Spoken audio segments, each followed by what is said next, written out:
പൃഥ്വിരാജ് സുകുമാരൻ ചതിച്ചാശാനെ പൃഥ്വിരാജ് സുകുമാരൻ ചതിച്ചു. So Prithviraj, Akshay Kumar, tiger Shroff star OTT release ചെയ്ത പുതിയ സിനിമയാണ് ബഡേ മിയാൻ ചോട്ടാ മിയാൻ നെറ്റ്ഫ്ലിക്സിലാണ് സ്ട്രീം ചെയ്യുന്നത്.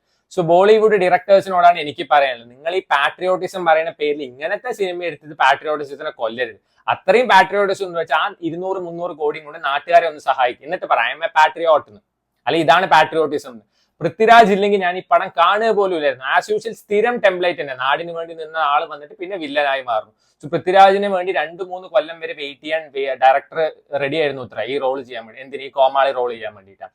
പിന്നെ നമ്മുടെ ടൈഗർ ഷെറോഫ് ആസ് യൂഷ്വൽ നാട്ടുകാരോട് ഭയങ്കര ദേഷ്യമുള്ള നടനാണ്. കാരണം നാട്ടുകാരെ എങ്ങനെയൊക്കെ ഇഞ്ചിഞ്ചായി ദ്രോഹിക്കുക അങ്ങനെ ഒരു സിനിമ ഇറക്കും.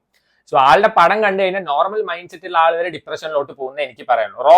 റോബോട്ടായി അഭിനയിക്കുന്ന ആൾ ബെസ്റ്റാണ്. ഒരു തുള്ളി എക്സ്പ്രഷൻ തല്ലിക്കൊന്നാൽ ഇടില്ല എന്ന് ഉറപ്പിച്ചിട്ടുള്ള ആളാണ്, പറഞ്ഞിട്ട് കാര്യമില്ല. Akshay Kumar oh my god 2 mission Raniganj ഒക്കെ ചെയ്തിട്ട് ഒരു ഹിറ്റ് ലെവലിൽ നിൽക്കുന്ന ആളായിരുന്നു. വീണ്ടും എയറിലോട്ട് എത്തിയിട്ടുണ്ട്. സോ പടം വന്നിട്ട് നമ്മുടെ നെറ്റ്ഫ്ലിക്സിൽ അവൈലബിൾ, എന്തായാലും കണ്ടു നോക്കേണ്ട, എല്ലാ ഭാരതീയനും കണ്ടു നോക്കേണ്ട സിനിമയാണ്.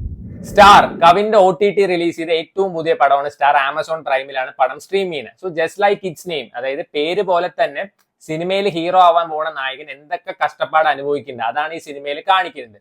പെർഫോമൻസ് വൈസ് എടുത്ത് പറഞ്ഞാൽ എല്ലാവരെ പറ്റിയും പറയണം, കാരണം ഈച്ച് ആൻഡ് എവറി വൺ കിടിലം പെർഫോമൻസ് ആയിരുന്നു.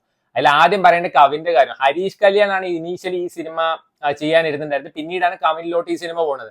സിനിമ കണ്ടു കഴിഞ്ഞാൽ നമുക്ക് തോന്നും ഹരീഷ് കല്യാൺ അല്ലെങ്കിൽ വേറെ ആർക്കായാലും ഈ പടം ചെയ്യാൻ പറ്റുമെന്ന്. അത്രയും ഗംഭീരമായിട്ടാണ് കവിൻ പെർഫോം ചെയ്തിരിക്കുന്നത്. നമുക്ക് കവിന്റെ മൂവീസ് ഒക്കെ ഒരു മിനിമം ഗ്യാരണ്ടി മൂവീസ് എന്ന് വേണമെങ്കിൽ പറയാം. നമുക്ക് പറയാം he is the next big thing in Indian cinema എന്ന് വേണമെങ്കിൽ നമുക്ക് പറയാം. കാരണം അത്രയും നല്ല സ്ക്രിപ്റ്റ് സെലക്ഷനാണ് ആൾക്ക് ഇപ്പോൾ ഉള്ളത്. പിന്നെ 2 നായികമാരുണ്ട്, 2 പേരും അടിപൊളി പെർഫോമൻസ് ആണ്. രണ്ടാമത് വരുന്ന നായിക ഒന്നും കൂടി സൂപ്പറാണ്.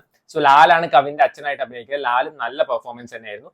സോ നിങ്ങൾക്ക് ഒരു ഫീൽ ഗുഡ് മൂവി, അതായത് സിനിമയുടെ ഒക്കെ മുമ്പ് വന്നിട്ടുള്ള കാര്യം തന്നെയാണ്, പക്ഷെ ഒരു ഫീൽ ഗുഡ് ഇമോഷണൽ ആ ടച്ചുള്ള ഒരു സിനിമ കാണണം വെച്ചാൽ എന്തായാലും കണ്ടു നോക്കുക. വളരെ നല്ലൊരു സിനിമയായിട്ടാണ് എനിക്ക് തോന്നിയത്.